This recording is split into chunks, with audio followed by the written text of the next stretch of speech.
¿Alguna vez ha oído usted hablar de la ciudad de San Francisco, en California, Estados Unidos? Seguramente que sí. Y quizá hasta se acuerde que hay una canción de Scott McKenzie. Y decía algo así como: si vas a San Francisco, no olvides llevar unas flores en la cabeza. En los años 60 era un lugar en donde se vivían movimientos hippies y demás cosas. Es una ciudad tremenda, porque además era una ciudad favorita de Hollywood. Sí, ya sé que Hollywood está allá abajo en Los Ángeles, pero en San Francisco se filmaron muchas de las películas importantes que se han hecho en Estados Unidos. Desde películas románticas, comedias, hasta policíacas. ¿Se acuerda usted de Harry el Sucio? El detective aquel, Clint Eastwood. Era en San Francisco, y muchas otras películas, desde Bullitt, persecuciones, saltos. Es un sitio que se volvió un lugar de visita durante mucho tiempo. La gente iba de vacaciones a San Francisco. De hecho, le llamaban cariñosamente Frisco. Y por supuesto, tiene muchas historias. Pero hay una historia que es la que a mí me interesa, y es la que le voy a pedir que esta noche me acompañe. Claro, si decide quedarse. Comenzamos.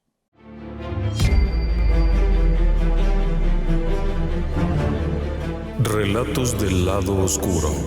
Fantasmas, Seres extraños. sucesos inexplicables, Perversidad humana. Historias que otras mentes prefieren ignorar.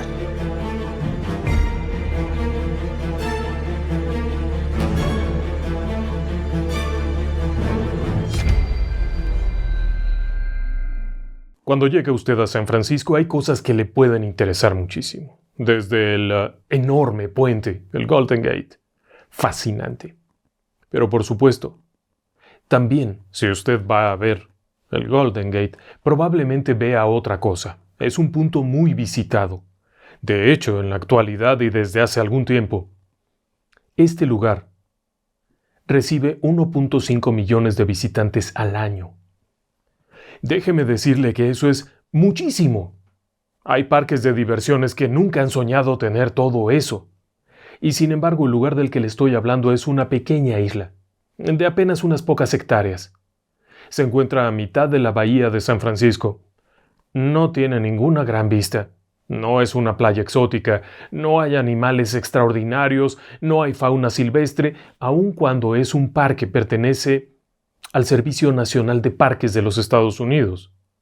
Este sitio recibe muchísimos visitantes y no es bonito. De hecho, es un sitio lóbrego y triste. Es un sitio en donde el silencio se vuelve a veces opresivo, en donde parece haber memorias estampadas por todas partes, y de hecho, es conocido como uno de los lugares más embrujados de los Estados Unidos. Y al referirme con más embrujados, me refiero a uno de los lugares en donde mayor actividad paranormal se ha reportado en la historia. La prisión de Alcatraz. Sí, la prisión de Alcatraz. Se encuentra ahí en San Francisco, en la bahía.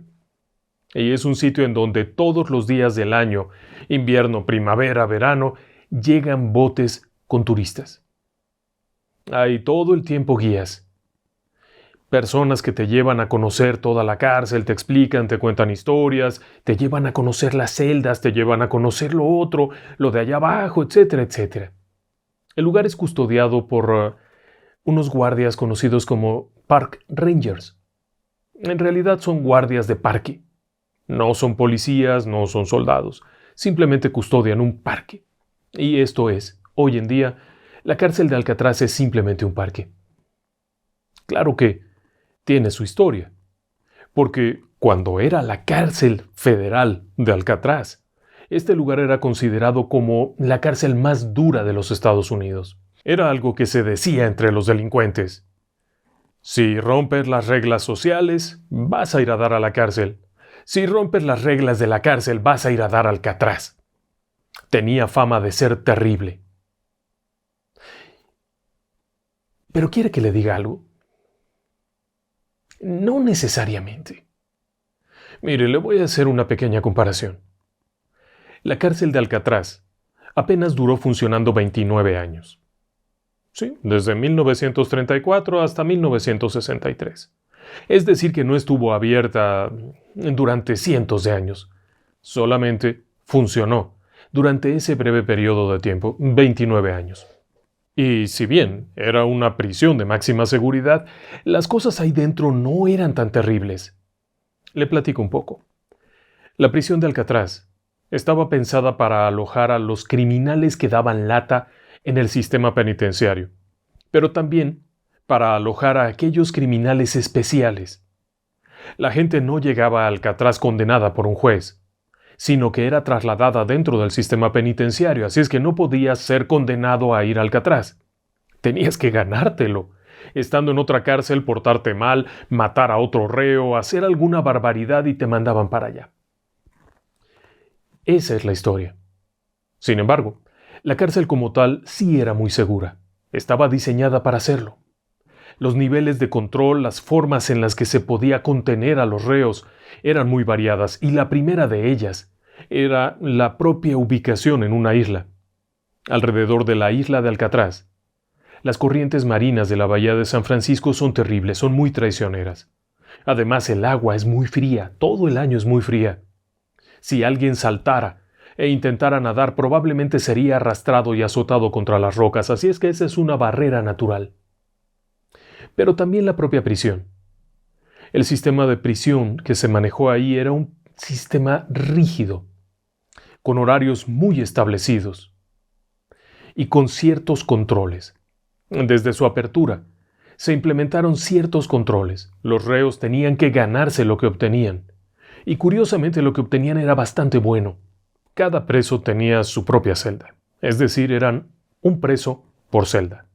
Cada celda tenía un lavamanos, un inodoro y una literita. Los reos se levantaban temprano, se aseaban, iban a desayunar y después a trabajar. Y eso era interesante porque la comida de esta cárcel era considerada como la mejor del sistema penitenciario en los Estados Unidos. Después de trabajar en diferentes actividades que había dentro de la isla, iban a comer y después, por la tarde, volvían a sus celdas. Tenían oportunidad de tomar libros del archivo que había ahí, leer, tenían oportunidad de tener una visita, tenían oportunidad de muchas cosas. A cambio de eso, tenían que ser estrictamente cuidadosos de las reglas. Y desde su apertura, una de las reglas más extrañas que había era la ley del silencio. Así que era bastante rudo. Únicamente se podía hablar en voz baja durante la comida y en los momentos de recreación, cuando se les permitía salir al patio de ejercicios. El resto del tiempo no se podía hablar. Y si alguien rompía esa ley, era castigado. Así que, fuera de eso, las cosas no estaban tan mal. La prisión como tal era cómoda, cada quien su cuarto, regaderas con agua caliente. Ojo con eso. Si usted toma la prisión de Alcatraz y la compara con la isla de San Lucas en Costa Rica, con Coiba en Panamá, o si la compara incluso con las Islas Marías en México, o la isla de Gombe, bueno, esto era un paraíso, esto era un hotel de 5 estrellas.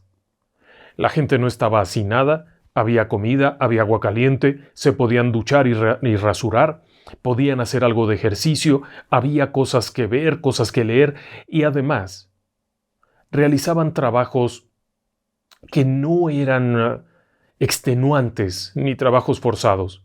En el área conocida como el área de industrias modelo, se podían hacer labores, manualidades, cosas de ese estilo. La lavandería, la panadería, la cocina, todo era atendido por los reos. Eso significa que no era ir a cortar piedra en alguna cantera, no era estar expuesto como la Isla del Diablo en Guyana, que era estar ahí atrapado sin ninguna posibilidad de salir. No, realmente Alcatraz era un hotel de 5 estrellas para considerarse dentro del sistema penitenciario mundial. Pero eso no significaba que dejara de ser una prisión. Puesto que, si usted incumplía las reglas, sería castigado brutalmente. Y el castigo era muy simple. Alguien que rompe las reglas pierde todos sus privilegios y era enviado al bloque D. Dentro de la zona de alojamiento de los reos había 4 bloques. Dentro del mismo edificio, no se imagine usted que eran edificios independientes. Simplemente era un gran edificio que tenía 4 bloques. De tal manera que siempre estaban rodeados y ninguna celda compartía pared con el exterior. Todo esto ocurría dentro de un enorme edificio. Ahí había estos bloques de celdas. Pero el bloque D era especialmente desagradable. La parte de arriba del bloque D tenía vista hacia la bahía. A través de las ventanas exteriores podían ver la bahía. Podían ver el puente, podían ver las luces, los cruceros que zarpaban, iban y venían, sin poder jamás pensar en llegar a ellos. Ahí es donde comenzaba el castigo psicológico, el no poder alcanzar aquello. Y es que el bloque D se componía de unas 42 celdas. A diferencia del resto de las celdas, en el bloque D estaban aquellos que habían roto las reglas. Perdían muchos de sus privilegios.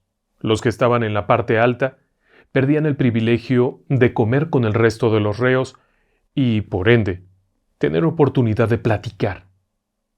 Esos minutitos de plática que tenían durante la comida o durante los momentos de ejercicio perdían ese privilegio. No comían en el grupo general, sino que la comida se les llevaba a la celda. Pero además de eso, solamente podían salir una vez a la semana. Perdían el derecho a trabajar en los almacenes y en los lugares donde estuvieran. Se quedaban encerrados todo el tiempo en un espacio más o menos de unos 2 metros, como por probablemente unos 3. Eso era todo su espacio, y ahí se quedarían. Y estoy hablando de la parte alta. En esta zona, además, el reo no recibiría más que una visita al mes. No podía tomar cualquier libro, únicamente lo que los guardias quisieran darle. No recibiría oportunidad de tomar duchas diarias, solamente podía bañarse 2 veces a la semana, en la parte de arriba. Pero si el reo había cometido una falta peor, era enviado a la parte de abajo. En la parte de abajo era conocida como strip cells. Estas celdas eran las celdas de castigo. Habían sido habilitadas con doble puerta. Tenían una de reja normal como el resto de la prisión y después una metálica gruesa que se cerraba casi herméticamente y únicamente se podía observar el interior a través de una ventanita en la puerta. Ventanita, por cierto, cubierta con un grueso cristal. En este sitio, en la parte de abajo, había 5 de estas celdas. Esas 5 celdas únicamente tenían, entre otras cosas, la cama, el lavamanos, el inodoro. No tenían oportunidad de accesar a material de lectura. No tenían oportunidad de tomar baños a la semana, únicamente 1 al mes. No tenían visitas, no tenían derecho a salir de ahí.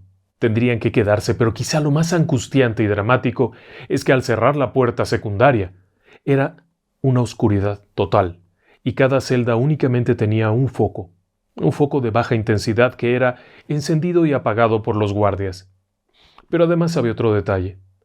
Cada mañana, la colchoneta era sacada de la celda, de tal manera que no había un solo lugar suave donde sentarse ni donde acostarse. Eran celdas de castigo, pero la última celda era la peor. La última celda era conocida como la oriental. En esta no había lavamanos, no había inodoro. El reo únicamente contaba con un agujero en el piso conectado al drenaje. Por la noche se le entregaba una colchoneta, por la mañana se le quitaba. Normalmente el reo permanecía desnudo. Este sitio en particular incomunicaba por completo al reo. No había ningún contacto, y se perdía el derecho a todo. Lo único que se recibiría sería, una vez al día, un plato con comida, en donde estaría toda la comida junta, mezclada. Se pondría ahí la sopa, el plato medio, lo que fuera, todo en un solo plato. Y se metía por un hueco de la puerta. Había una condición, y es que la persona que era enviada ahí solamente podía estar de 2 a 9 días. De lo contrario, se volvería loca. Y sí, era un castigo fuerte. Y todavía había otra cosilla por ahí. En el bloque A había el acceso a los calabozos. Sí, en el sótano. Era un espacio que se había reservado para ciertos reos que habían amenazado con matar a un guardia o que lo habían hecho. Eran encadenados allá abajo. En este sitio la oscuridad, la humedad, el silencio, el frío, verdaderamente eran terribles. Pero eso era en caso de castigo. El resto de los reos podía disfrutar de ciertos privilegios, como por ejemplo tocar en la orquesta, usar un instrumento musical, escribir, leer, cocinar, comer sabroso, hasta con café. En el desayuno había panqueques recién hechos, café y todo tipo de cosas. Y si usted escuchó bien cuando comencé a hablar, mencioné que esta isla, además de que era una prisión y de que mucha gente la visitan porque es uno de los lugares más embrujados de los Estados Unidos. Pero ahora mismo lo que le he platicado, aun cuando suena un poco aterrador aquello de las celdas del bloque D, la realidad es que el grueso de los reos no la pasaban tan mal. Y si usted considera que la población máxima que esto tuvo fueron 350 reos, cuando en San Lucas llegó a haber 1800, no había camas, no había comida, eran barracones en donde podían dormir 300 hombres juntos en un solo barracón. No había baños, no había agua caliente, por supuesto, es más, ni siquiera había agua para tomar. En medio del océano, tropical, calor, mosquitos, muerte. Obviamente aquí hay algo que no cuadra. Y si usted tiene en cuenta que en la prisión de Alcatraz no hubo un número exagerado de muertos, sí, hay cuentas muy variables. En general se asume que hubo 8 reos muertos a manos de otros reos. Hubo 6 reos muertos por disparos de los guardias. Hubo 5 suicidios. Y hubo al menos 2 guardias muertos. Así que, comparativamente con la Isla del Diablo en Guyana, donde de cerca de 18,000 reos, el 40% murió, aquí realmente no era tanta la mortandad. Este era un sitio diferente. ¿Por qué entonces podría convertirse en uno de los lugares más embrujados de Estados Unidos? Además, en este lugar, los reos estuvieron en promedio 8 años. A diferencia de otras prisiones que eran para toda la vida hasta que te mueras. En Alcatraz, los reos, después de un tiempo, eran devueltos a sus prisiones de origen, Leavenworth, San Quintín, de donde vinieran. Así que estaban aquí un tiempo y después eran devueltos a lugares con menos nivel de exigencia. E inclusive, algunos de ellos salieron para ser libres. Así que no embona por ningún lugar. En este lugar no le hacían horrores a los internos. Claro, era una prisión. No pierda de vista eso, no era una escuela elemental ni un internado para señoritas. Esto era una prisión. Había gente golpeada, había castigos todo el tiempo, penalizaciones, se podía perder todos los privilegios simplemente por haber reído en un momento que no deberías. Vaya, pero comparativamente no parecería ser el sitio idóneo para todos los fenómenos paranormales que se han reportado durante tanto tiempo. Pero quizá habría que echarle un ojito hacia atrás, revisar el origen de esta historia. Los lugares cuando tienen tal carga y tantas historias raras de personas, de testigos que han visto fenómenos paranormales, etc., es porque había una historia mucho más atrás y Alcatraz tiene esa historia. La bahía, la propia bahía, es un sitio con una historia enorme. Es una región que estuvo habitada por los nativos americanos de la etnia Ohlone, pertenecientes a un grupo mayor conocido como los Miwok. Ohlone significa la gente del oeste. Los Ohlone habitaban la región de la bahía de San Francisco, de lo que hoy en día es la bahía. Eran seminómadas, pescadores, cazadores, recolectores, y eran un grupo étnico muy peculiar, una nación originaria, muy peculiar porque se movían a base de un comportamiento social muy similar a un comunismo, vamos a decirlo así. No había jefes, únicamente había una especie de líder, un anciano que era el hombre que dirigía a todos, Su opinión era muy considerada, pero cada quien era igual a cada cual. Y por lo tanto, la convivencia era muy peculiar porque había mucha colaboración. Era una etnia con una forma de vida y con una serie de creencias muy ricas. Pero cuando alguien fallaba, cuando alguien tomaba algo que no era suyo, cuando alguien hacía algo indebido que rompía con la armonía de esta etnia de los Ohlone, adivine dónde era enviado. Sí, a la isla. Ellos le daban otro nombre, pero es la isla de Alcatraz. El hecho es que eran enviados allá, llevados y dejados a su suerte. El problema es que la isla era conocida por los nativos como un lugar en donde habitaban espíritus malignos. Así que el peor castigo que te podían hacer los Ohlone era llevarte allá, no matarte. No era necesario. Allá te matarían a aquellos seres, porque ellos consideraban un ser que se llamaba Buk-Wus. Era una especie de... ¿cómo llamarlo? Algunos lo han comparado con un pie grande, pero no era así porque era un ser sobrenatural, cubierto de pelo, con los ojos rojos encendidos, que solía matar a quienes llegaban a la isla. Algunos sobrevivían un tiempo y, de hecho, tan nobles eran los Ohlone que solían ir y dejar provisiones, pero únicamente a la orilla. Nadie habría deseado internarse, salvo cuando había que quitarle la vida a otro de los miembros, si una de las personas había cometido un daño muy grave dentro de la comunidad, era llevado a la isla y ejecutado. Ahí mismo. Y su cuerpo era arrastrado hacia el interior. Sabían lo que seguía. Si volvían a ir, seguramente lo volverían a ver, pero ya en forma espiritual, convertido en un Buk-Wus.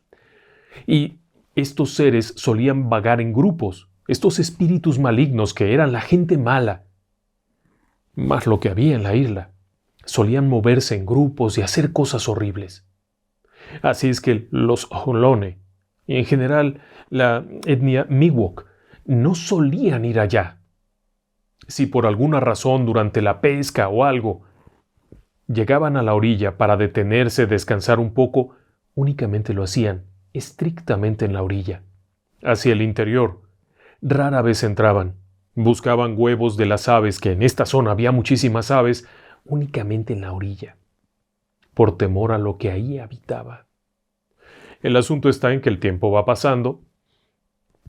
Llegan los españoles. México fue conquistado en 1521, pero en realidad, hasta esta región de San Francisco, la bahía, llegaron los primeros españoles hasta 1770, les parecía muy lejos. Y es cuando se le da el nombre, la isla de los Alcatraces. Fue como se denominó por parte de los españoles, en relación a los pájaros que había ahí, una especie de pelícanos a los que llamaron alcatraces. Había muchos, así es que se le llamó la isla de los Alcatraces, y ahí cerca hay otra isla, la isla del Ángel, etc. Aquellos españoles comenzaron a abrir las primeras misiones, a evangelizar, y algunos miembros de la tribu Ohlone decidieron huir. No querían aquello. Decidieron salir de ahí. Y en su trayecto de salida, se internaron en la isla de Alcatraz. Según cuenta la leyenda, ninguno volvió a salir. No sobrevivieron. Nunca más fueron vistos. Vieron cómo sus canoas se lanzaron al agua, comenzaron a remar en busca de la isla, para ocultarse a la espera de que aquellos se fueran o a la espera de poder hacer algo más, pero nunca más los volvieron a ver. Desaparecieron de la isla. Aun cuando podían haber sobrevivido algún tiempo, nunca más se les volvió a ver, porque la isla era una isla maldita, y los espíritus malignos te tomaban. Pero por supuesto era un mito, una antigua leyenda, una creencia. Pero ahí viene algo interesante. Los españoles no le pusieron mucha atención a esto. De hecho, la isla de Alcatraz, o de los Alcatraces, no les interesaba. Ellos querían hacer sus misiones, sus ciudades, sus pueblos, y punto. Cuando en 1850 México pierde los territorios, de lo que hoy es California, Texas, todo eso, en el famoso Tratado de Guadalupe Hidalgo. Hubo una guerra y el presidente mexicano acabó vendiendo esos territorios a Estados Unidos por unas pocas monedas. Bueno, no tenía muchas opciones. El hecho es que aquello pasa a manos estadounidenses y los estadounidenses inmediatamente valoran esta isla. Es un punto defensivo. Es un punto en donde, si hay un ataque hacia la bahía de San Francisco, desde esta isla podían diezmar los barcos enemigos. Así es que se plantean la posibilidad de hacer un fuerte, una fortificación, una instalación de cañones, y es cuando se construye el fuerte Alcatraz. Lo primero que hubo ahí fue un fuerte. Y esto fue entre 1850 y 1860, cuando llegan y comienza la construcción. ¿Y sabe qué? En este lugar pasaban cosas ya desde entonces. Los primeros que llegaron ahí para construir comenzaron a reportar extraños sonidos, extraños gritos, cosas raras, fenómenos que no podían entender ni no podían explicar. Inclusive, luces misteriosas que vagaban por toda la isla. Una especie de lucecilla verde que se movía de un lado a otro y hubo mucho miedo. Porque de hecho en este lugar también hubo muertos por parte de los constructores. El problema es que en este sitio no había con qué construir. Y acabaron trayendo granito, una piedra, desde China. Imagínese usted. Así es que se hacían grandes montones de este material y en una de esas malas ocasiones, parte de uno de estos montones de material resbaló y atrapó a varios trabajadores, quitándole la vida a 2. Se dice que fueron 2, en realidad es difícil saberlo. No hay muchos registros, pero hubo muerte, y desde entonces ya se platicaban cosas raras. Se oían tambores, se oían voces, se oían cánticos, como los que habrían estado cantando los Ohlone, que huyeron a la isla pero que ya no estaban ahí. Y eso no es todo. Con el paso del tiempo, y cuando estalla la guerra civil, la guerra de secesión en Estados Unidos, este lugar se convierte en un fuerte todavía más poderoso. Un fuerte yanqui. Sí, los yanquis querían proteger San Francisco, tenía importancia para ellos, y los confederados también querían la bahía de San Francisco, así es que había el temor de que este sitio fuera atacado. Se volvió una fortaleza inexpugnable. Había cañones por todas partes, una guarnición de soldados, municiones, y la construcción fue muy interesante porque había una zona que era la zona donde estaban todos los cañones, que era la ciudadela. Esta zona tenía en la parte de abajo sus almacenes de municiones, con gruesas paredes de concreto y piedra, y luego estaban los dormitorios que también estaban muy protegidos. Tenía un muelle y tenía el viejo faro. El viejo faro era una construcción de madera, en donde estaba instalado un faro, y había unas construcciones para alojar al farero y a sus ayudantes. Era un faro de madera, una construcción de madera, una cosa muy simple. Al paso del tiempo, sin embargo, resulta que la guerra civil termina y la fortaleza nunca fue atacada. Parecía ser inexpugnable. El único intento que hubo de algún ataque terminó mal, por allá capturaron a los rebeldes. Pero la fortaleza se convirtió a la vez en prisión. Una prisión militar. Aquí traían a los desertores, aquí traían a los confederados que podían atrapar, aquí traían también delincuentes comunes, y aquí también traían gente de las naciones originarias, nativos americanos, indios de diferentes denominaciones, también los traían aquí, pero ¿sabe qué? Esto no era una prisión como tal. Esto era igualito a la prisión de San Lucas o a la de Guyana, eran galeras. Los metían ahí todos juntos, en la parte de abajo de la ciudadela en donde ya habían quitado algunos cañones, ahí los metían. No había agua corriente, no había sanitarios, no había nada. Esta gente iba ahí a pasar unos fríos horribles porque dormían encima de las piedras. Ahí sí, para que vea. Las condiciones eran mortales y muchos no sobrevivieron, muchísimos. ¿Y sabe qué? No los enterraban. Hay quienes dicen que simplemente los aventaban al mar. ¿Cómo saberlo? Lo que es un hecho es que las condiciones eran aterradoras. Y esto se fue prolongando. Hubo un momento en el que hubo una epidemia de tuberculosis ya casi Hacia final del siglo XIX, 1890 y tantos, hubo una epidemia brutal. Comenzaron a llegar personas que venían de otros lugares, de Filipinas, de todo esto, contagiados de enfermedades tropicales que se contagiaron, otros eran tuberculosis, enfermedades que no tenían cura, y muchos de ellos eran soldados, así es que fueron enviados allá. Y la tasa de mortandad era terrible. Bueno, toda la zona estaba llena de personas enfermas. San Francisco era un puerto, así es que fue de lo primero en contagiarse de todo lo que se pudiera. Nuevamente, la isla fue escenario de numerosas muertes. Y hay muchas historias tristes de personas que llegaban esperando curarse y realmente no se iban a curar. Aquí es donde por primera vez se habla de una especie de fosa común. No estoy seguro que exista, simplemente se habla de eso.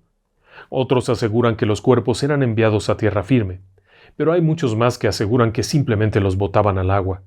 Los pocos traslados que se hacían de tierra firme a la isla eran muy solicitados para traer provisiones y para llevar cosas y de regreso llevar personas que estuvieran en condición de volver, no tanto para llevar cadáveres. Hay una historia aquí que es interesante y que debe usted recordar, porque se cuenta que dentro de las víctimas de aquella enfermedad también hubo mujeres, pero no eran personas civiles. Esta era una prisión militar. Y no había mujeres soldado, pero sí había enfermeras. Y se cuenta que en medio de la epidemia hubo varias de estas chicas que murieron. Hay quienes dicen que fue solo una. Definitivamente no. Si tienen en cuenta que aquí traían y traían enfermos, deben de haber sido varias chicas las que murieron. Y al igual que los que morían dentro de la población penitenciaria, habrían sido enviadas a una fosa sin nombre. Después de esto, ocurrió el terrible temblor de San Francisco, y esto acabó de poner en una situación precaria a la isla. Dejó de haber suministros, hubo problemas, revueltas, hubo disparos, muertos. Por lo mismo, porque habiendo habido un temblor tan terrible, la ayuda, la comida, los bienes, todo se fue a la población civil y la isla empezó a tener problemas verdaderamente graves. Todo eso fue sometido a punta de balazo. Así es que hasta ahí, la historia de la isla es bastante aterradora. Pero sigue, porque la prisión militar continuó. En 1912 se decide eliminar por completo la fortaleza, quitar la ciudadela, desmontar todos los cañones que hubiera y construir una prisión de a de veras, utilizando como base la parte del sótano de la ciudadela. A partir de ahí se construiría la nueva prisión y se dejaría la vieja parte, esta zona de sótano, para almacenes o lo que fuera. Esa zona se convertiría en el calabozo. Ese calabozo del que le hablé, en donde mandaban amarrar gente y uno de los lugares más embrujados de la isla. Porque ese mismo lugar, en esa época anterior, era donde tenían a los reos, donde aventaban uno tras otro sin ningún tipo de control, sin ninguna condición saludable, a morir. Ahí. El resto de los edificios se fueron construyendo aparte. La casa del alcaide, porque había una casa muy mona para los guardias, etc. Otras construcciones por acá, pero lo principal fue que comenzó la construcción de la propia prisión. ¿Y adivine quiénes la construyeron? Los reos.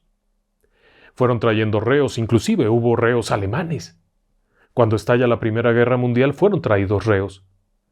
A estas instalaciones eran reos militares. Pero casualmente también trajeron gente de las tribus indias, que no aceptaban la culturización y la integración, y fueron traídos aquí.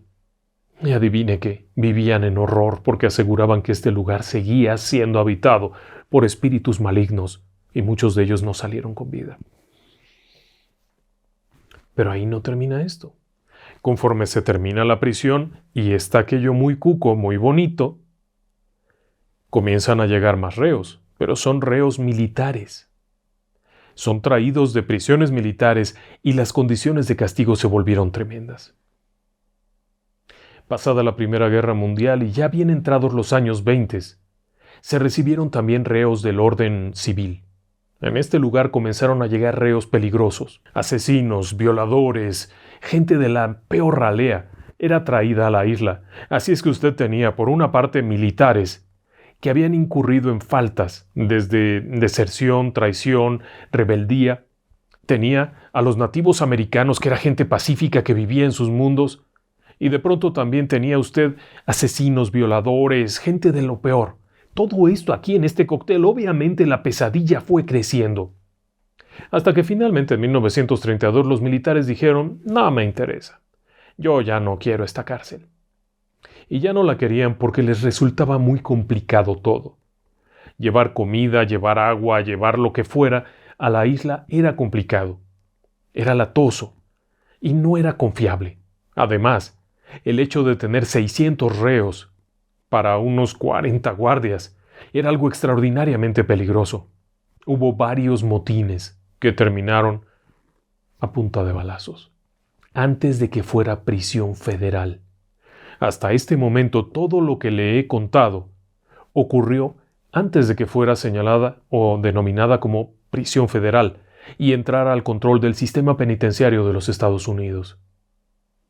Una vez que los militares deciden deshacerse de esto, sacan a todos sus presos políticos, todos sus presos militares, dejan a los civiles, y es cuando comienza la modernización de la cárcel. Se convierte en lo que hoy en día es. La prisión inmediatamente comienza a modificarse. Se construyen barracas adecuadas para los guardias e inclusive casas en las que podrían vivir con sus familias. Sí, en la isla también vivían mujeres y niños. La casa del alcaide, que era conocido como Warden, era una casa elegante, muy bonita cerca del faro. Además de eso, se amplió el área de ejercicios y precisamente todo esto fue pensado porque en este lugar se traerían a los peores delincuentes y la gente del FBI le había echado el guante a esto pensando en los capos de la mafia. Pero ¿quiere que le platique algo? Antes de que todo esto ocurriera, antes de que se entregara al sistema penitenciario, la gente que estuvo aquí ya reportaba cosas muy raras. Desde 1860, aquí comenzaron a contarse sucesos que no se podían explicar. Los guardias de pronto escuchaban voces, cantos, risas. Y también veían algo todavía más raro. Cuando en 1900 se comienza la modificación de todo esto, se quita por completo el viejo faro, hubo quienes reportaron que el viejo faro volvía a aparecer. En medio de la neblina veían la luz y veían el armatroste aquel. Era una aparición de un objeto físico, pero aparecía, y cuando se acercaban aquello desaparecía. En ese periodo de tiempo, también hubo muchos reportes de algo muy inusual. Los soldados que custodiaban la isla aseguraban ver una fogata, el resplandor de una fogata. Llegaron a pensar que se trataría o de tramperos o de reos que se habían ido para allá o algo. Y al acercarse, su asombro era tremendo porque lo que veían eran indios, nativos americanos, alrededor de una fogata, y les veían cantar. Se escuchaba el sonido. Los veían moverse, pero cuando se acercaban más para decirles, «¡Hey, no pueden estar aquí!», aquello desaparecía por completo. Ese fenómeno misterioso, aun cuando comenzó a verse a finales del siglo XIX y principios del XX, se ha seguido describiendo en muchas ocasiones a lo largo de los años. De hecho, prácticamente todos los fenómenos paranormales que le voy a mencionar por orden cronológico se han seguido viendo y se han ido sumando nuevos cada vez. Por lo tanto, en aquel 1900, además de la fogata había otra cosa muy rara, el sonido de tambores. Pero esto era diferente, no era el de los tambores indios, sino el sonido militar de tambores, como si estuvieran en la explanada de la ciudadela, donde se hacían las marchas, donde se paraban los soldados y se cuadraban y subían banderas. Allá se escuchaban los tambores y cuando alguien se acercaba a ver de qué se trataba, había un silencio total. Pero se llegaban a escuchar los tambores, las voces de mando, los golpes de los zapatos. como si hubiera soldados fantasmales haciendo esto, y por supuesto el que veía eso se salía de ahí corriendo. Pero había algo más. Los antiguos Ohlone aseguraban que la isla estaba habitada por el Buk-Wus, una criatura de ojos rojos. Y sabe algo, los soldados y también los reos que estuvieron en el período de principios del siglo XX aseguraban que había algo, a lo que llamaban The Thing, la cosa. La cosa era un ser que se movía rápidamente con los ojos muy rojos entre los diferentes edificios aún por dentro y llegaba a asaltar a las personas. Era algo que causaba mucho temor entre los guardias, porque sabían que era bastante real, pero al mismo tiempo no era algo material. Aquella cosa era de lo peor que podía haber. Cuando la situación cambia y comienza a haber ya más reos y llegaron a tener cerca de 600, antes de entregarlo al sistema penitenciario, la situación fantasmal fue peor todavía, porque es cuando comienzan también fenómenos olfativos, olores nauseabundos repentinos, sensaciones de contactos fríos, de pronto en la madrugada oír a los presos gritar desesperados pidiendo ayuda, y cuando se acercaban los guardias encontrar al reo bien, no pasaba nada, pero el sujeto estaba temblando, en un estado de shock porque aseguraba que algo muy frío lo había sujetado y lo había levantado y lo había intentado matar. Estos reportes no eran tan raros, de hecho eran frecuentes. Y entonces también comenzó a aparecer el fantasma de la mujer. Sí. Y es un fantasma que ha permanecido ahí. La dama, como le llaman, ha aparecido en muchos de los relatos de fantasmas de la isla. Hay quienes creen que es la enfermera muerta o las enfermeras muertas, porque no se trata de una sola aparición. Hay diferentes lugares en los que ha aparecido. Le voy a ir contando un poco más adelante, pero una de las principales áreas es donde estaba el viejo hospital militar. Posteriormente todo eso se demolió y justamente ahí se construyó la casa del alcaide. Así es que ahí también se aparece una dama de vestido verde, que es asociada con la misma enfermera o enfermeras que murieron durante aquella epidemia. Se quedaron. No se han ido. El asunto está en que durante todo este tiempo incluso los prisioneros alemanes, que era gente muy estoica, se quejaban de lo mismo. Extraños fenómenos paranormales. Cuando ya se convierte en la prisión federal de máxima seguridad, uno de los primeros, el primer alcaide fue un sujeto de apellido Johnston. Johnston era un hombre con mucha experiencia. Era un tipo que había estado en varias de las prisiones más importantes de Estados Unidos como alcaide, es decir, como jefe de la prisión. Y era un sujeto que implementó nuevas cosas, modificó algunos aspectos, redistribuyó los reos y fue quien estableció la regla del silencio. Sin embargo, era un hombre que también se afanaba porque estuviera bien su prisión. No era raro verlo comiendo entre la población general sin guardias. De hecho, fue atacado en un par de ocasiones y casi lo matan. Pero eso era lo que él quería, probar la comida, oír, estar atento, pero también era el encargado de los castigos. Él fue el que implementó aquello de la celda de la Oriental, pero también él fue el que implementó aquello del sótano, de enviar al sótano, que eran los viejos paredones o cimientos de la guarnición militar, y donde mandaba a los reos, a los peores reos. Este hombre siempre fue muy duro, muy estoico. Estuvo al frente de la prisión desde el 34 hasta el 48, 14 años, desde que abrió hasta el 48. Vivía en la casa principal, en la casa del alcaide, y eventualmente hacía fiestas y cosas importantes. En estas fiestas, los reos eran los encargados de atender a los invitados, y era un puesto que se peleaban mucho, porque obviamente cuando terminaba la fiesta lo que quedaba era para ellos, pero además podían estar escuchando música, se les permitía vestir un poco más elegantes, tenían cierta libertad.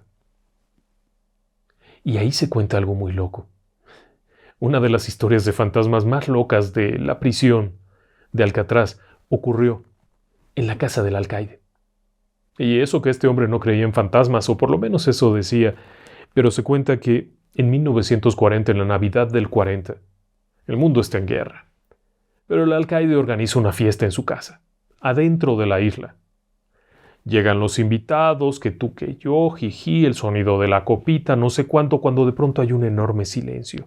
Todo el mundo se queda callado y no pierda de vista que la casa estaba llena de guardias. como había reos atendiendo, para evitar que se robaran algo y pudieran después atacar o hacer algo, había guardias pegados a la pared por toda la casa cuando de pronto se dan cuenta que hay alguien que no fue invitado. Desde una esquina de una de las paredes apareció un hombre vestido de gris, y no era un reo, tampoco era un soldado. Era un hombre vestido a la usanza del siglo XIX, de 1880, 1870, con unas grandes patillas y la barba que le llegaba hasta abajo. Vestía de gris y toda su apariencia era grisácea. Y simplemente apareció, caminó por ahí, la gente se hizo un lado. Los testigos aseguraban que la gente lo podía ver y se hizo un lado. Cuando de pronto comienza a avanzar, se empieza a sentir un frío espantoso. Más de una de las damas invitadas prefirió hacerse un lado y desmayarse o algo. Cuando los guardias se lanzan a atraparlo, desaparece, dejando un viento helado, al punto que se apagó la chimenea y se acabó la fiesta. Esa figura del hombre gris fue vista muchas veces más, en diferentes lugares de la isla. Ya sabían que no era vivo. Lo podían ver de pronto parado sobre unas rocas, lo podían ver a mitad de la isla, junto al viejo faro, donde estuvo el viejo faro, verlo ahí, o en la orilla, cerca del agua. De hecho, hay quienes suponen saber de quién se trata, y es que en ese lugar, Michael Mann, un pescador, murió en 1857. Mientras estaban pescando, los sorprendió un grueso banco de niebla, y las corrientes se encargaron de lo demás. La barca en la que estaban pescando fue arrastrada y azotada contra las rocas. 2 de sus compañeros lograron trepar, pero él murió en las rocas, en la isla de Alcatraz, y se convirtió en el fantasma del hombre gris. Visto por muchas personas, pero el propio alcaide no sería la única experiencia. No, nada de eso. Algún tiempo después, varias personas de cierto abolengo y cierto prestigio, funcionarios de alto nivel del sistema penitenciario con sus esposas, llegaron a la isla para un recorrido. Esta era la prisión modelo. Era la prisión de máxima seguridad en donde todo era orden. Así es que se hacían visitas guiadas. Van caminando, no sé qué, estas son las celdas, no sé cuánto, y ahí va el alcaide Johnston. Muy serio, muy... Arriba estaban los guardias con sus armas, eso sí, en un sitio bastante seguro. Cuando de pronto llegan al pabellón, al bloque A. Y conforme les explique demás, se acercan a la entrada del sótano cuando escuchan la voz de una mujer. Una mujer que está llorando. Se escuchan los lamentos de una mujer que está llorando. Se oye como gime un poco y como pide ayuda. De pronto alguien le dice: «Perdone, alcaide, hay una mujer allá abajo». Y él responde: «No». Y alguien más se acerca y le dice al alcaide: «Hay una mujer allá abajo». «No». Hasta que finalmente un guardia se acerca un poco, voltea, lo ve con cara de: «Hay una mujer allá abajo». El alcaide les dice simplemente: no hay tal, es el sonido de las aves. Hay aves por todas partes, sigamos adelante». Y cuando pasa junto al guardia se voltea y le dice: «Revise usted». Inmediatamente 3-4 guardias se bajan allá y ahí no hay nadie. Nada, no había nada. Pero fue el propio Johnston quien fue testigo y sabe algo. Un poco más adelante le voy a contar de nuevo acerca de este lugar, porque cada uno de estos fenómenos, conforme iba dándose, ya no se iba, se quedaba, y se quedaba ahí mismo. Y en este periodo de tiempo comenzaron a ocurrir cosas también. Es en este tiempo cuando se cuenta la historia del reo de la celda 14D. Durante algún tiempo, los guardias que patrullaban el área del bloque D veían al hombre de gris, o algo parecido, y preferían alejarse un poco. Sabían que nadie les iba a creer o que si les creían se iban a burlar de ellos, así es que cuando veían esta aparición alteraban su ruta y se detenían por ahí a esperar a que se fueran. El asunto está en que se cuenta que un día un reo se pone muy salsa. Golpea a un guardia, intenta atacar a otro, finalmente lo someten y lo llevan a la oriental. La celda de castigo, esa que se cierra completamente. esa que no tenía ni siquiera una colchoneta. Lo desvisten y lo avientan adentro. Pero no cierran la puerta. La puerta hermética, la puerta de aislamiento, no la cierran. Están ahí esperando a que algo ocurra cuando de pronto aquel hombre comienza a gritar: «Ayúdenme. Hay alguien aquí adentro. Hay un tipo aquí adentro. Por favor, ayúdenme». Y empieza a gritar desconsolado diciendo que aquel sujeto lo está atacando. Y escuchan los gritos, pero eso es algo que habían escuchado muchas veces. Así es que en un cierto momento prefieren cerrar la puerta y apagar la luz. Poco se escuchaba realmente, las puertas eran a prueba de ruido, precisamente para no estar escuchando a los reos que metían ahí. Pero según se cuenta, a la mañana siguiente, cuando fueron a abrir, el tipo estaba muerto. Tenía marcas de estrangulamiento. Vaya usted a saber qué fue. Hay quienes aseguran que los guardias lo mataron y después inventaron la historia, pero era cuño corriente que no había sido así. Que cuando abrieron la puerta el tipo estaba muerto, con los ojos muy abiertos, el mismo que había estado gritando. Después habría otras muchas cosas feas. Y sería en este lugar, porque también fueron llegando algunos de los reos importantes. En este lugar estuvo Doc Barker, de la banda de Alvin Karpis y Ma Barker. Doc Barker, junto con Young y con Rufus McCain, planearon un escape. Pero algo salió mal. El caso es que Rufus regresó, Young regresó, pero a Doc Barker lo mataron los guardias, a balazos. Y un buen día, Young mató a Rufus McCain. Le dio una cuchillada en la parte baja alrededor de la ingle por ahí, con una cuchara que había afilado. Rufus McCain murió desangrado dentro de la prisión y tardó muchas horas en medio de mucho dolor. No paraba de gritar. Finalmente ya murió. No fue sepultado en la isla, se lo llevaron fuera. Pero a partir de ese momento comenzaron a verlo. Y no fue uno ni dos, sino muchísimos guardias, quienes vieron a Rufus McCain después de muerto. Y de hecho, ¿quieres saber algo más macabro? El reo que supuestamente fue asesinado por ese ser invisible, o ese macabro espíritu, también fue visto, durante varios días posteriores, formado en la fila de reos hacia el final, provocando el espanto entre todos. Ningún reo se podía mover porque si te movías te mandaban a la celda de castigo, pero sabían que ese ya estaba muerto, y los propios guardias también lo sabían. Por lo menos es lo que se cuenta, vaya usted a saber qué tan cierto es. El asunto está en que Rufus McCain sí fue asesinado, y después mucha gente lo volvió a ver. También había un guardia. Royal Klein era un oficial de guardia que fue asesinado en el edificio donde estaban los talleres de trabajo. Era conocido como Industrias Modelo. Un guardia lo mató con un martillo. Y hasta la fecha se sigue viendo. Royal Klein sigue patrullando su área de trabajo. Sigue estando al pie del cañón. Pero además comenzó a aparecerse casi de inmediato. De pronto los guardias veían a otro guardia patrullando y se sorprendían al darse cuenta que era Royal Klein, que estaba ahí. Y de eso sí hay bastantes datos y datos duros. Otro de los reos importantes que estuvo ahí fue ni más ni menos que Al Capone.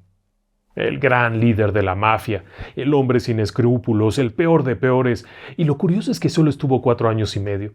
Cuando llegó, ya venía un poco enfermo. Y además era un hombre muy raro.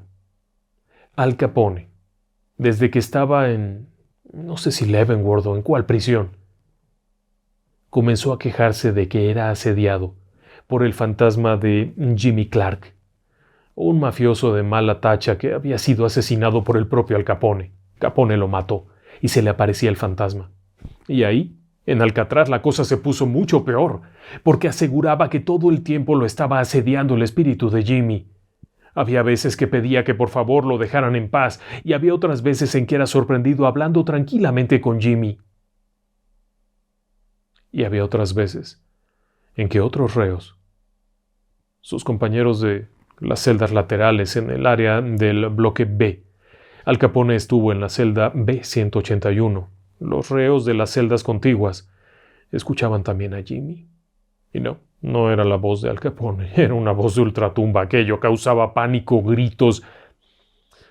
Pero Al Capone era un hombre extraño.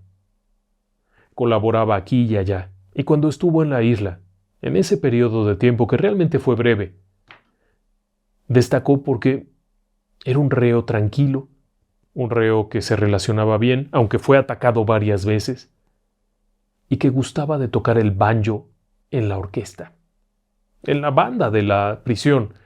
Él había primero comenzado a tocar el banjo, después lo cambió por una especie de mandolina. Pero tenía un gusto peculiar por tocar su banjo en las regaderas. Cuando todos los reos estaban en el área de ejercicios allá afuera, él tenía permiso de ir al área de regaderas, que estaba sola completamente, con un guardia en la puerta custodiándolo, porque el propio alcaide sabía que lo querían matar otros reos. Y lo querían matar para tener un nombre, para ser alguien. Yo maté a Al Capone. Era lo que buscaban, así es que siempre tenía un guardia parado afuera, y solía escucharse tocando su banjo. Y le gustaba mucho este lugar porque en este lugar la acústica del lugar vacío era estupenda, se oía muy bien, así es que estaba toca y toca. Era de las pocas cosas que realmente disfrutó, pero también muy pronto comenzó a perder la razón. Sufría de sífilis. Y esto fue galopando hasta que lo dejó demente. Y no murió en la prisión. Al Capone no murió ahí. Al Capone murió en Florida hasta 1947, si estoy en lo correcto, y creo que él salió de ahí en el 39. Así que no murió ahí. Sin embargo, cuando se supo que había muerto, todos supieron que ya había muerto porque escucharon el banjo en las regaderas y también en su celda.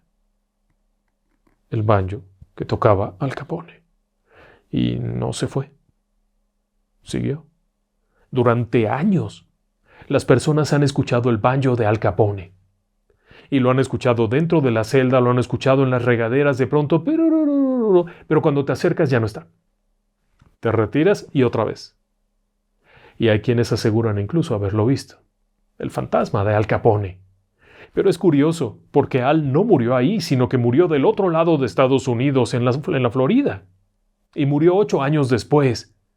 Y sin embargo, apenas morir, supieron que ya había muerto por el sonido del banjo. Y muchos dijeron, hey, Al, ya murió. Y reconocieron el sonido. Otro personaje interesante que estuvo por ahí fue Robert Strauss. Era conocido como Birdman por los pájaros, porque era un ornitólogo amateur, es decir, él solito aprendió de esto. Y era un hombre muy peligroso, había matado, había hecho cosas muy feas, pero mientras estuvo en otra prisión, aprendió todo lo que pudo de pájaros, tenía un criadero de pájaros, escribió libros de pájaros, etcétera, etcétera, hasta que un día se descontroló, perdió la razón y lo mandaron a Alcatraz. En Alcatraz nunca más volvió a tener un pájaro, no se le permitió nada, se le prohibió todo, se le quitaron sus libros, no se le dejó más, y pasó la mayor parte de su tiempo en el bloque D. Cuando muere fuera de Alcatraz. Pero de hecho, su estancia en Alcatraz fue muy rara porque, de todos los años que pasó ahí, solo 6 años los pasó en celda, y los pasó en el bloque D porque era muy revoltoso. El resto del tiempo estaba tan desquiciado que fue llevado al hospital y pasó 11 años en el hospital de la prisión, delirante, hablando de aquella criatura de ojos rojos que acechaba en el bloque D. Así es que bueno, el buen amigo Birdman, como se le conocía, tampoco se fue. Muchos reos durante los años siguientes aseguraron que ahí estaba, que no se había ido. Pero además de eso, todavía tenemos otros personajes como Alvin Karpis. Alvin Karpis de la banda de Ma Barker, que estuvo con Doc Barker, que era un verdadero gángster de aquellos. Es el hombre que más tiempo permaneció en Alcatraz, prácticamente hasta que cerró. Alvin Karpis era un hombre que fue muy peligroso, era un asesino. Así es que lo mandan a Alcatraz. Y en este lugar se vuelve un reo modelo. Lee, ayuda en la panadería, que era el lugar que más le gustaba. Karpis disfrutaba enormemente de hacer pan. Es curioso, pero de ser un matón, sanguinario, sin escrúpulos, al llegar a Alcatraz se convirtió en un hombre que hacía pan. Y obviamente se convirtió en una persona tranquila y agradable. Karpis, conocido como Creepy, es decir, tenebroso, porque era verdaderamente tenebroso. Estuvo ahí hasta que finalmente cierra la prisión. Él sale un poco antes libre y viaja. De hecho, termina sus días en España en 1979. Fallece hasta España, muy lejos de la prisión, muy lejos de todo esto, y sin embargo, ¿sabe qué? A principios de los años 80, los guardias ya no eran guardias de prisión. La prisión cerró en 1963, pero a principios de los 80, los guardias de parque comenzaron a reportar la presencia de un extraño fantasma en la zona donde estaba la panadería. Alvin Karpis. Algunos de ellos lo reconocieron e inclusive hubo quien aseguraba haber alcanzado a ver el número de reo, y era el número de Alvin Karpis. Todo esto es curioso. En fin, el hecho es que en 1963 se cierra aquello. La prisión se vacía, los pocos reos que había fueron trasladados a otras prisiones, los que ya cumplían su tiempo fueron liberados, y la prisión se entrega al Servicio Nacional de Parques. Y no inmediatamente comienza a ser usado como un polo turístico. De hecho, la isla fue invadida por un grupo de nativos americanos que pedían que se les dejara la isla como propiedad de su grupo o nación.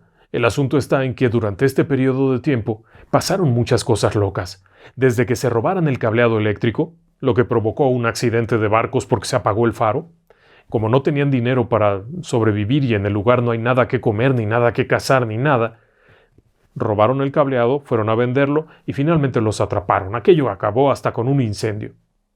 Cuando los desalojan a punta de cachazos, aquello se convierte en un sitio donde se visita, donde hay recorridos y demás. Y es cuando también comienzan a surgir historias tremendas. Los propios guardias se llevan cada susto, porque todos los fantasmas que le he narrado hasta ahora han sido vistos todavía hoy en día. Hay un guardia que en los 90 tuvo una experiencia tremenda. Este hombre estaba preparándose ya para cerrar, y cada vez que se cierra la isla, ya no hay más turistas, se tiene que recorrer todo para asegurarse que no haya nadie que sin permiso se quiera quedar. O algún curioso que esté perdido por ahí. Hay muchas áreas que son complicadas, que están llenas de pasillos, de entradas y salidas. Es fácil perderse. Así es que los guardias hacen un recorrido general para verificar que no hay nadie. Y hay un guardia que platicó una experiencia tremenda, porque cuando iba pasando precisamente por el bloque A, donde está la entrada del calabozo, escuchó una voz femenina que le decía: «Por favor, ayúdeme». Era muy clara la voz. Una voz de mujer, no había duda de eso. «Por favor, ayúdeme, estoy atrapada». El guardia corre y se acerca y le dice: «¿Cómo llegó ahí?». «No importa, estoy aquí adentro, estoy atrapada, por favor, ayúdeme». «Espere, voy corriendo por la llave, porque para entrar a ese sótano, a esa parte, hay una reja metálica gruesa. Y este guardia ni siquiera tiene la llave, eso está fuera de los recorridos de turistas». Así es que sale corriendo. Y al tiempo que hace eso, escucha cómo le grita: «¡No me dejes! ¡No me dejes! ¡Ven!». El guardia corre, va hasta la oficina, ahí pregunta por la llave, localizan a alguien que sabe cuál es la llave, viene de regreso, se acerca otra vez y escucha cómo aquella mujer le grita: «¡Por favor, no me dejes!». Y él le dice: «Acércate a la puerta. Ya vienen con las llaves, acércate a la puerta». Y aquella mujer dice: «No sé dónde estás». «¿Cómo no vas a saber dónde estoy? Yo estoy aquí en la puerta, te estoy oyendo. Es que llevo tanto tiempo aquí que ya no sé dónde estoy». «¿Cómo puedes haber estado tanto tiempo? ¿De qué hablas?». Y es cuando empieza a darse cuenta que algo no está bien. Para ese momento ha llegado otro de los Rangers que están por ahí, que trae las llaves, abre aquello, y 2 guardias bajan a revisar, mientras el tercero se queda ahí. Todavía los otros guardias alcanzan a escuchar la voz de mujer quejándose y llorando. Pero cuando terminan de revisar, allí no hay absolutamente nada. Ni lo había habido nunca. Los nuevos guardias, la gente que está allí, ha tenido experiencias que incluyen, por supuesto, el faro fantasma. En medio de la neblina, de pronto ver algo ahí en medio que no existe, con una luz encendida. Han encontrado también a la criatura aquella a la que llaman The Thing. La han visto y por supuesto cuando eso pasa todo el mundo se quita. Han seguido viendo a los indios que hacen una fogata a la orilla. han oído el banjo, han escuchado a Birdman en las celdas de la parte del bloque D. Lo han visto también. Han visto al guardia que patrulla la zona de talleres, a Alvin Karpis haciendo pan. Es muy curioso eso. Pero en este lugar, aquellos que han muerto no parecen irse, aun cuando no hayan muerto en este sitio. Esa es una de las características más locas de este lugar. Y claro, también hay quienes se han espantado pensando que están bajo ataque o algo, porque hay veces que se escuchan explosiones, cañonazos, balazos, y es que en este lugar durante varios episodios hubo que disparar sus armas. Hubo un intento de fuga, 3 reos lograron llegar al pasillo de instalaciones y finalmente se enfrentaron con los guardias y los tuvieron que matar a tiros. En otra ocasión hubo un motín y también hubo 2 guardias muertos, varios heridos, tuvieron que intervenir la infantería de marina y en los tiroteos hubo varios muertos. Ese tipo de cosas se quedaron grabadas en este lugar. Así es que a veces se pueden escuchar desde lamentos, gritos, risas, golpes de cosas que martillan contra las paredes, se pueden ver sombras. Y claro, los que todo el mundo conoce, pero eso no termina. A veces puedes encontrarte con un delicioso olor a pan. Pero en este lugar ya no se prepara pan desde hace 60 años. A veces puedes encontrarte con un penetrante olor a humo, como si se estuviera incendiando algo, y correr a ver y de hecho ver humo, negro, como si se estuviera quemando, pero no hay nada. Instantes después todo desaparece y no hay nada quemado. A veces, alguien te acompaña. Cuando vas caminando por los diferentes pasillos, dando una explicación a algún grupo de turistas despistados, sabes que no estás solo y que eso que está junto a ti no es un guardia, ni un turista. Y es preferible no voltear, porque probablemente lo único que alcances a ver sea un traje de rayas. Y cuando cae la noche y todo está en silencio, vas a escuchar las puertas que se cierran, se azotan, se mueven, aunque no hay nadie en el edificio. Este lugar tiene esa característica extraña. Los fenómenos comenzaron hace mucho tiempo y siguen ocurriendo, como si este lugar de alguna forma atrapara esas presencias paranormales, esos fantasmas, esos seres desencarnados y se quedaran atrapados aquí y no pueden escapar. No pueden irse. Están condenados a seguir repitiendo sus faenas, no importa si fueron buenos o malos, como la chica, la enfermera, o como el guardia que fue asesinado, siguen ahí y se siguen viendo. Inclusive, han salido en fotos. Claro que es difícil saberlo, pero hay por lo menos 2 fotos que son muy famosas. La que fue tomada en el área de visitas donde estaban los locutorios. Era una especie de cubito de vidrio con un comunicador, eso era todo el contacto. Y de pronto ahí adentro aparece una mujer, en donde no debe de haber nadie. O la mujer del camioncito, que también es otra historia interesante por ahí, que mientras tomaron la foto de un camioncito que había ahí en exhibición, aparece una persona adentro y no estaba ahí. Pero principalmente, lo que más ha llamado la atención es que en este lugar, las personas comunes y corrientes llegan a sentir cosas raras, y los sensitivos, bueno, se desquician por completo. Inclusive Sylvia Browne, la famosa paragnosta estadounidense, hizo una sesión ahí dentro y quedó muy sorprendida, porque aseguró que un sujeto llamado Avi Maldowitz, más conocido como Butcher, el carnicero, seguía vagando y seguía buscando a quien dañar. Bueno, el problema es que en los archivos de la prisión nunca hubo ninguna persona de apellido Maldowitz. Así es que también había lugar para leyendas urbanas. Y muchos consideran que la historia de la prisión de la celda 14D del reo muerto en realidad es una leyenda urbana. Pero años después hubo un detalle muy curioso. Avi Maldowitz no era el asesino, sino que fue la víctima. Avi Maldowitz fue una mujer que fue asesinada por un tipo al que le llamaban Butcher, que tras estar en San Quintín fue enviado a Alcatraz y ahí murió. ¿Casualidades? No lo sé, pero es una historia interesante. En sí, la prisión de Alcatraz pudo tener toda la fama que quiera, pero la historia extraña no solamente se limita a la propia prisión, sino a cientos de años atrás, en donde esta isla siempre fue considerada un lugar maldito, un lugar habitado por espíritus inmundos, y posteriormente habitada por personas terribles, con historias terribles, con la mente retorcida, que se quedaron ahí. Muy buenas noches, y que descansen en paz.